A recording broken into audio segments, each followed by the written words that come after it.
Alors, on avait déjà fait une première vidéo pour introduire l'inverse d'un nombre.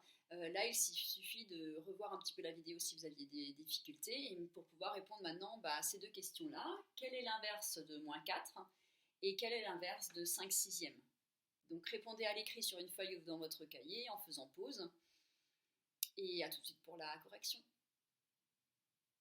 Alors, pour la correction, on cherche l'inverse de -4. Pour chercher l'inverse de -4, il va falloir faire une multiplication à trous.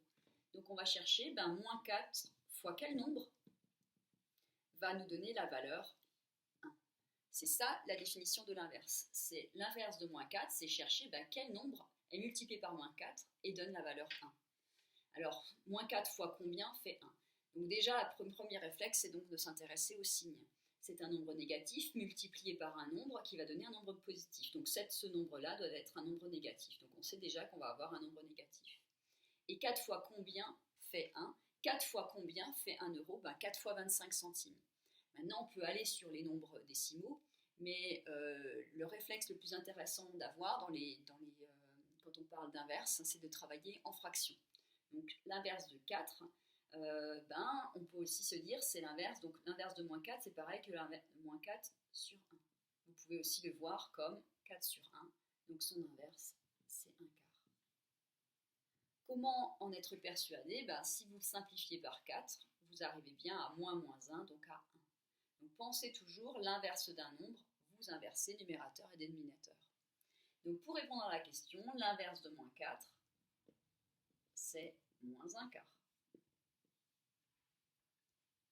Maintenant, l'inverse de 5 sixièmes. De la même manière, on va faire une multiplication à trous. 5 sixièmes fois combien va faire la valeur 1. Donc, on veut arriver à une valeur de 1. On sait que multiplier deux fractions, c'est multiplier le numérateur, multiplier le dénominateur. En se demandant toujours si on peut simplifier, c'est encore mieux. Donc, on a une fraction ici. Le 5, on aimerait simplifier, donc en le mettant cette fois-ci au dénominateur, comme ça on pourrait simplifier par 5. Le 6 est au dénominateur, donc on va l'avoir au numérateur, et ça nous donnerait bien comme un inverse.